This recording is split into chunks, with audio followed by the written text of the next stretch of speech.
It's a really strange day, actually, because this is the first day on Harry Potter 7 where we're saying goodbye to characters who've been with the series right from the very beginning.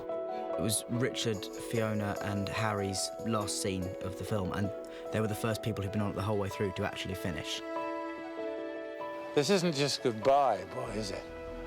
This is farewell. Me and Harry and Fiona and Richard, we all started together 10 years ago, and in the last 10 years, I then have since gone on to do stage work with Richard, and Harry is actually on stage at the moment with Fiona doing Mother Courage at the National. So it's quite a nice sort of journey that family has been on off-screen as well as on. Somebody has to pay for the frustration, dear.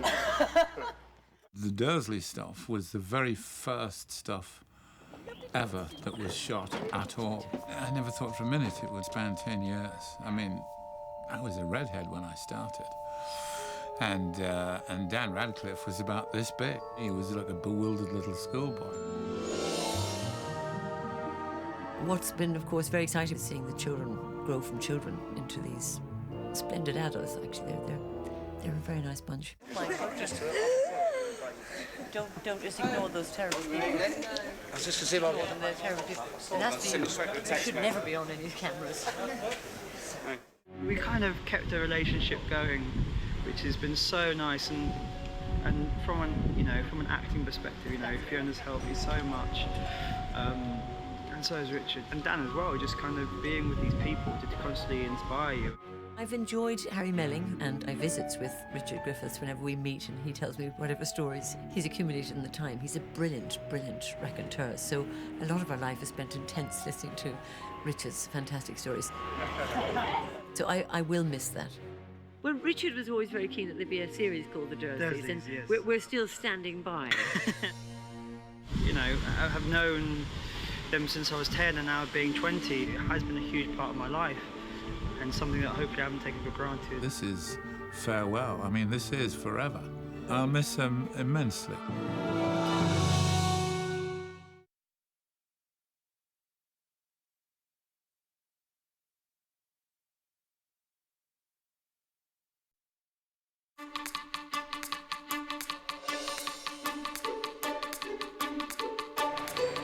The flight from Privet Drive is a thrilling ride and has been a really complex logistical challenge, not just from a visual effects point of view, but from a stunts point of view, from locations, from design, all coming together. We've got 7 bikes in total. How you doing, my wee pal? I'm good, man. How are you? This is the Hagrid's bike from movie number 7. It's modelled on the bike that we used on the first Harry Potter film. We've basically dressed the whole thing up to look like a 60s bike and a 60s sidecar, so there's an awful lot of work being done on the sidecar, reshaping it, remodelling it. I'd have to say, it would be a wonderful way to travel in a sidecar. I love being in that. I'm yet to travel more than about 3 metres in it, but those 3 metres were some of the funnest I've ever had. It was great. I loved it. It'd be a great way to come to work in the mornings. For all the motorbikes in the opening sequence, we've got a number of requirements. We've got stunt motorbikes, which involved trains, wire rigs, and the ability to fly a motorbike. And we've got the motorbike that has to turn upside down in the tunnel. But for that, we had to build a motorbike that we could roll upside down with somebody on it. And it has to be, obviously, a stunt person. Dan has to be able to fall out of the sidecar and hang underneath it. 3, 2, 1, go. A lot of the stunts in this scene have been done by Mark Maley, who's my stunt double, who's fantastic. And he was going through the Dartford Tunnel in England, standing up in the sidecar of a motorbike going at sort of 40 miles an hour. I would love to be able to take the credit for it, but unfortunately I can't. Mark's been doing great work for me. And also a plus side of having Mark doubling you is that he's legendary for having a very, very nice bump. And it's great because he's doubling me in this scene. I've turned out looking very, very good, as it turns out. Most complicated, I would probably say, is the motorbike chasing, and basically that involved going in between traffic at quite high speeds. I think we were doing around 30 to 40 miles an hour. So that was really, really exciting and very different to do. This is day 3 in the Liverpool Queensway Tunnel. It's more practical to film in a 4-lane tunnel because we can get cameras, cars, other vehicles in a 4-lane tunnel, and then we create a CG wall for the 2-lane tunnel.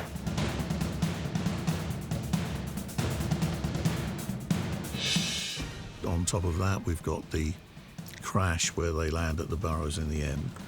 And for that, we're building a motorbike that can crash into the reed bed, into the water, with somebody on it and somebody in the sidecar. It's similar to sort of a log flume ride. We get a big plume of water as we go into it.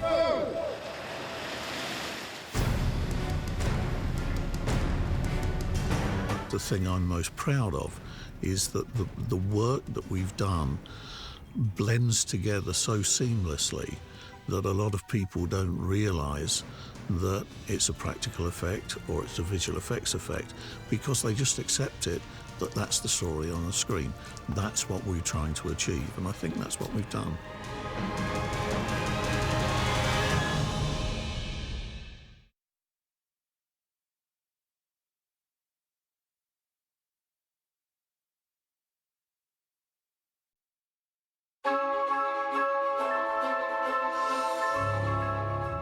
The wedding started with a tent, and Stuart is absolutely passionate about tents, so he thought it complemented the exterior of the Burrows. We've done a few tents, but then when you go back as far as we do, we've done quite a lot of everything, actually. The wedding tent is, I hope, rather beautiful. It isn't a modern contemporary tent. It's very Edwardian in its shape and its silhouette, and rather elegant. Take 2. David's didn't want stripes, they wanted a plain colour. So we ended up with the whole thing built up with the exterior of the Burrows being painted purple and the tent being a sort of pale grey with purpley tassels and trimming and a purple carpet. It is very elegant and it looks beautiful. You know, they've got the lights that hover and the tables look good. It is definitely a French influence. I'm Mr. Weasley. Enchanté. Enchanté. It's really quite exciting. It actually feels like a party, really, in there. It's a great set. You can get going on the tent. Tent? Protego Total. Where am I supposed to find a tent? There's a very modest little tent that the 3 heroes journey throughout this film in, and it is supposed to be that tent from the World Cup in Harry Potter 4. Home sweet home. We had established the size of the exterior tent in the 4th film, but the interior is different. We didn't have the ritzy lining that we had in the World Quidditch tent. Did you think we were going to be staying in a 5-star hotel? That was just a very simple set indeed, actually, and Eduardo Serra photographed it beautifully. The lighting is very beautiful, very subtle, varied from day to night and season to season. It's amazing how much richness and interest you can get out of a couple of sheets of canvas, basically. I get it.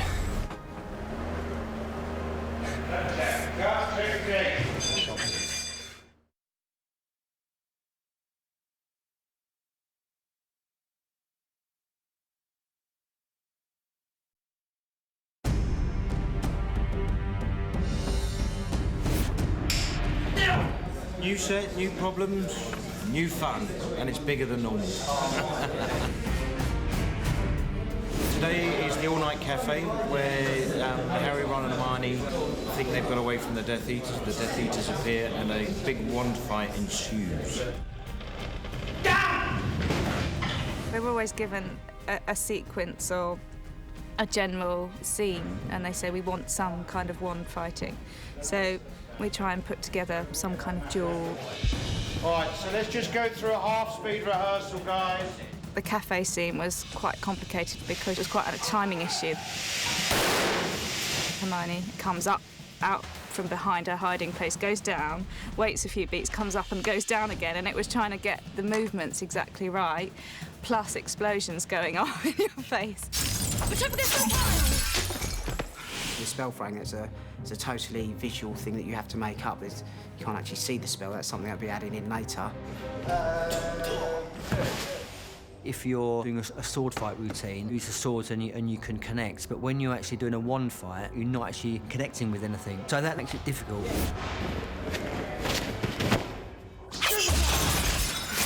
We do have to rehearse things and set them out. People visualise in their minds, if you're being blasted by a wand spell, you're going to take a hit and you're going to go back violently, which happens with most of the spells. There are occasions where a spell might hit somebody in the shoulder, so it's very similar to when we do bullet hits on films. We'll just react with their shoulder and then just carry on fighting. It goes, that's it. So if you're and you've got it from there. Actually, yeah, that's the one. We always go all out, put everything into it, and then we can always bring it back slightly. Because if you half do something, it just doesn't look real, you know, so you have to kind of throw yourself in. Yeah. So it's almost like you've got to make that really fast. Do you know what I mean? And then relax into it once you go back. So it's here. It's so fast, you're doing exactly the same movement you are, 10 times faster. Right, I put it's like someone's making there. People are more critical, and I think the better you can give the public a real performance, I think the more you'll get back from them. Got it! Cut!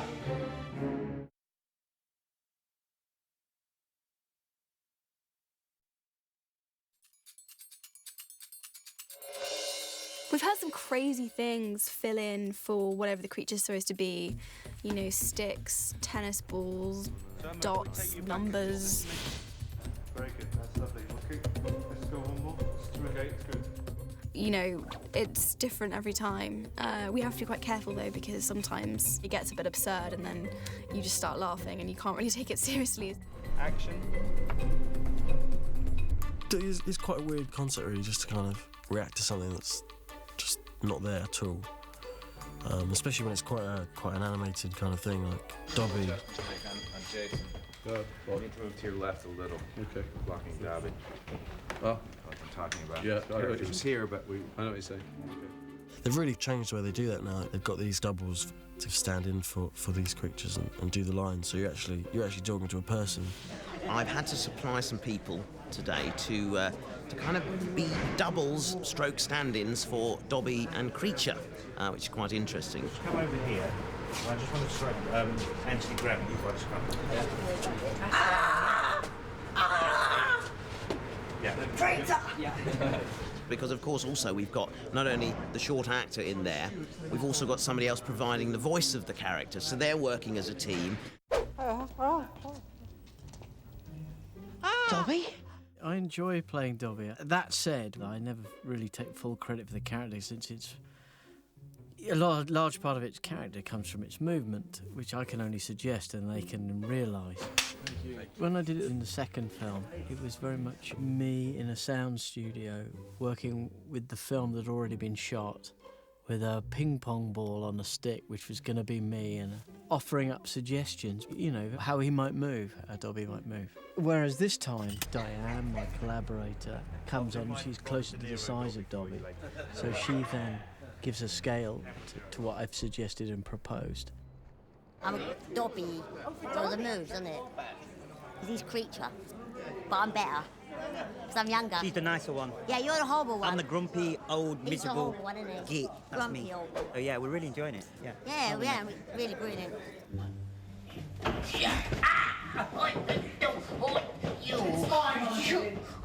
It allows David Yates to sort of direct the whole scene with all the integral parts. Yeah, you're right. And you want me to notate this in my head? Take me a little moment just to retain what he's saying. Yeah, and that would be great. Yeah.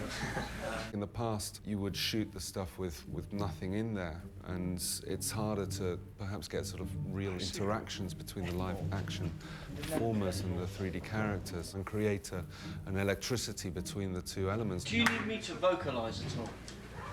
Like just to go, ah! Yeah, that would be great. Yeah, Now that the performers act in the scene, I think you get a far more vibrant exchange from the live action actors and gives you a more potent sequence. Who was it, creature?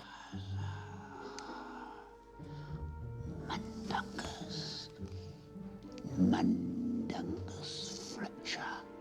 If you can have another actor on set to interact with, I mean, it helps your performance no end. And, you know, hopefully when the audience sits down to watch the film, it will be a seamless character interacting with the actors and prove to be very realistic. Harry Potter.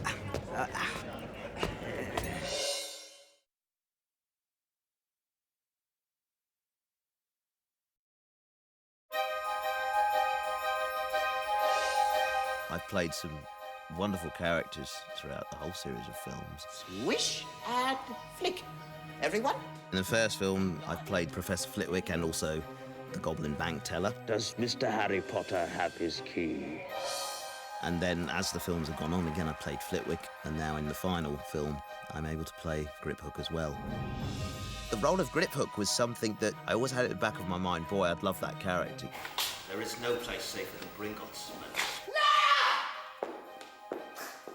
Griphook has so much more depth to him that I've ever been able to get into my work as Professor Flitwick. And so I went in and read for David Yates and our casting director and gave it my best shot. David left a message to tell me that I had the part. And it was funny, I was sort of in shock. I just sat there for a minute. It was like, great, okay, here we go. The journey commences.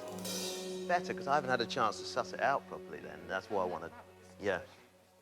I suppose I'm stretching my acting muscles a little bit farther than I have been able to in previous films, because he's a very much darker character and quite a multi-layered character. What we're going to do is we're going to put a ball cap on you, and Adrian's going to do that, and he'll be the nose man, so he's going to watch your nose at all times. And we'll ask you all the way through it if you're okay, and it's thumbs up, not too high, because of nothing. What signals like if I'm thirsty?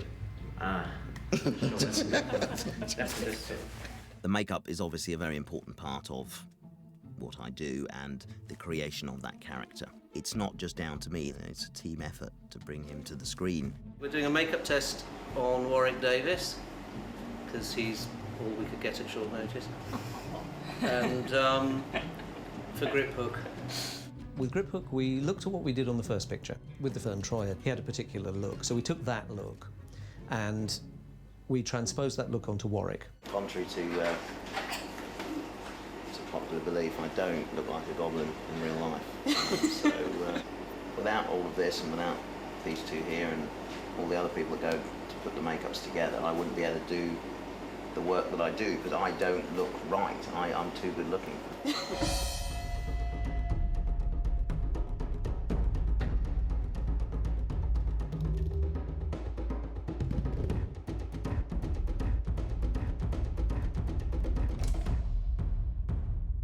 Makeup is only so good up to the point where a guy's got to operate it with his facial muscles and work through it and everything. It's for example, I know my own face, so I know, if I raise an eyebrow, how that looks, basically. But on the character makeups, you have to learn kind of how much of an eyebrow raise you have to do for it actually to read and register as an eyebrow raise on the character's makeup, for example. So that's kind of what I'm still learning about. When you get somebody who really can use a makeup, can perform it, your work just improves and improves and improves. And so I've been very fortunate working with Warwick. It is important you don't rely on the makeup. You've got to find that character within you. But then to have gone through 3 hours of makeup and then stand in front of the mirror and see yourself transformed, it's a wonderful feeling. And I feel very privileged to be able to kind of portray these characters that I have in these films. Hello! Ready for the office?